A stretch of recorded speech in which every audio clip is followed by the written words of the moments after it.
ये कानून लागू होना चाहिए, फिर वो कभी चुनाव ना लड़ सके।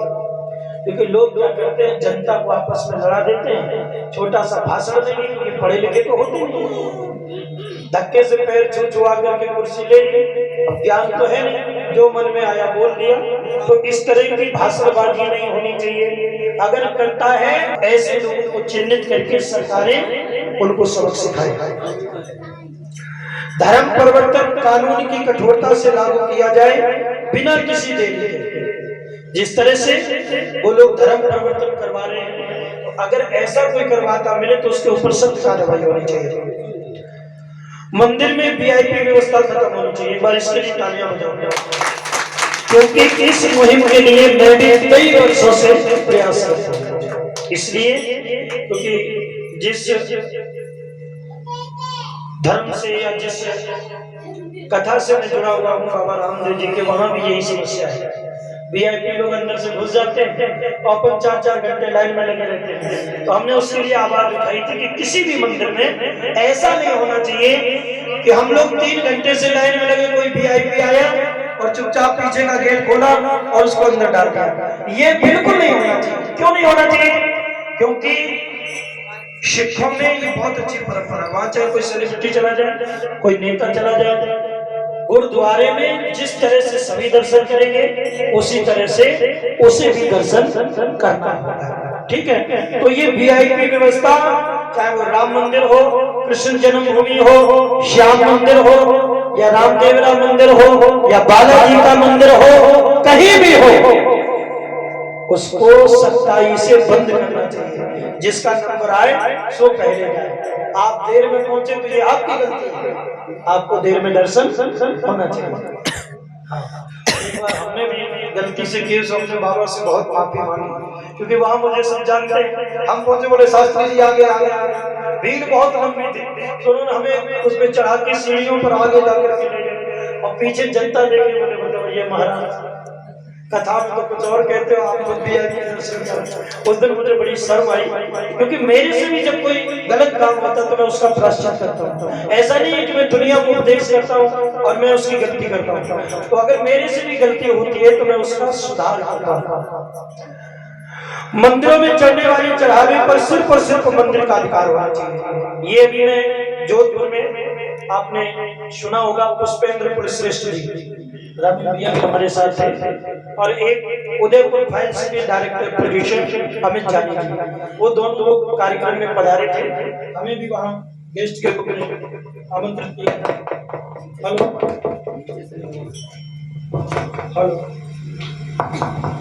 आदरणीय पुष्पेंद्र कुलश्रेष्ठ जी ने यही बात बताई कि भाई जब मदरसों का, मस्जिदों का चढ़ावा उनके पास रहते हैं, वो आतंकवाद के केंद्र है। वहाँ यही सिखाया जाता है कि जो खुदा को नहीं माने उसे जमीन में खोद के गाड़ दो।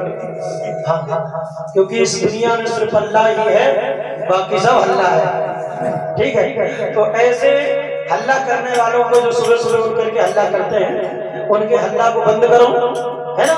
उनसे कहो साहब ये मदरसे बंद करो, क्योंकि जहाँ पर हम लोग पढ़ते हैं वहीं इनको भी पढ़ाओ।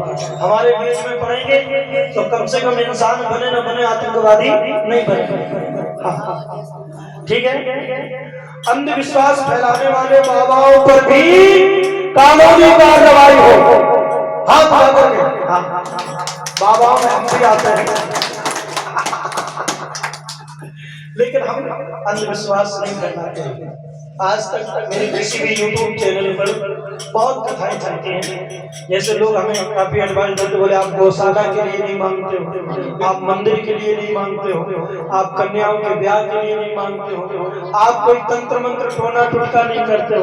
हमने कहा नहीं, हम भगवान का भजन करते हैं, भगवान की कथा सुनाते हैं, और उनकी कृपा से हम कमाते भी हैं, क्योंकि जो हमसे कथा करवाते हैं वो खूब अच्छी मोटी रकम देते हैं। अब बताएंगे नहीं तो पता नहीं, हाँ धक्के से पकड़ कर ले जाए, मार मार के सो जाए, तो पता चला हमारे खाते में कुछ भी नहीं।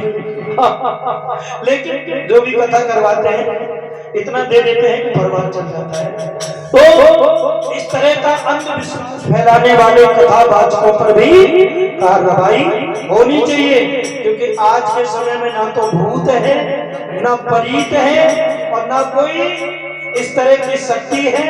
क्योंकि जो लोग हनुमान जी के नाम से आपके मन की बात बता देते हैं, वही हनुमान जी जब लंका गए तो राम जी को बता देते, साहब सीता जी तो वहां बैठी थी, फिर काय को समुद्र लाल करके गए, काय को इतनी मेहनत की। तो हनुमान जी ने कभी भी ऐसी कोई भविष्यवाणी नहीं। तो जिस तरह से लोग ऐसे काम करते हैं कि न बालाजी आ गए, काली मैया आ गई, आजकल औरतों पे बड़े बालाजी आते हैं। हाँ, घर में काम काज में बहुत काली माता आती। अब काम तो परत नहीं है, घर परी परी से काली माता को। हाँ, गांव में 10 में से 2-4 ऐसे जरूर मिलेंगे जिन पे देवता खेलते हैं। देवतन के कुछ काम नहीं है। हाँ, देवता भी फ्री है, तो देवतन के जब काम नहीं है तो बोले ऊपर चढ़े रात रहो।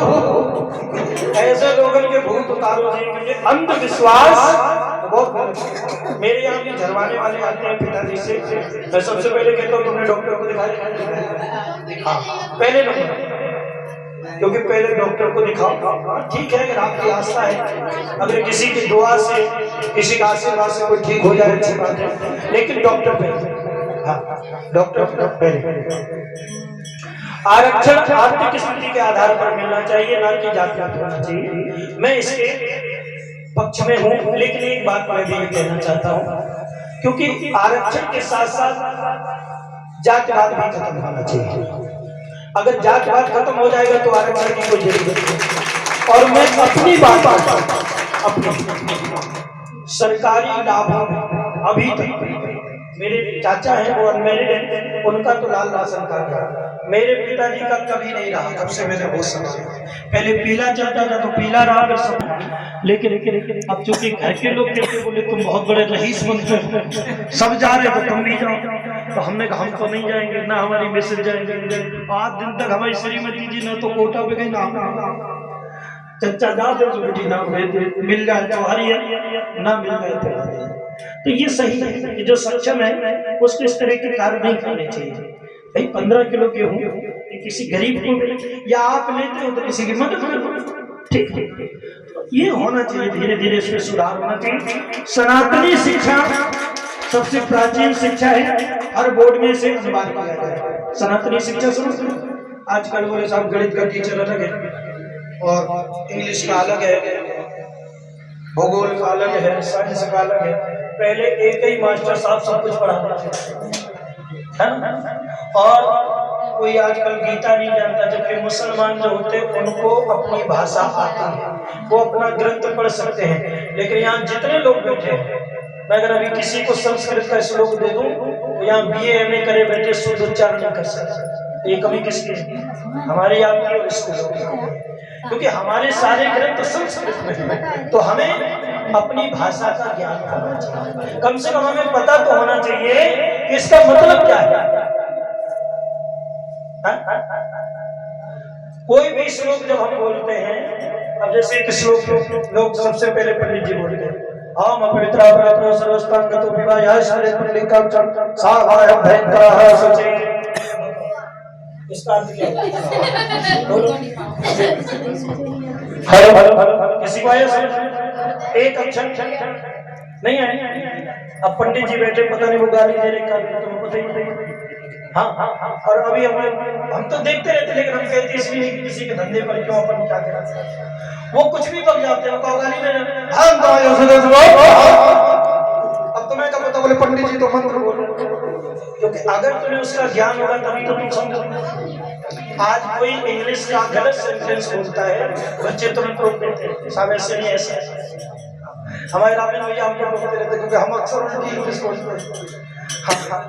हम कहते रहते नहीं महाराज जी, गुरु जी ऐसे नहीं ऐसे। हाँ जी।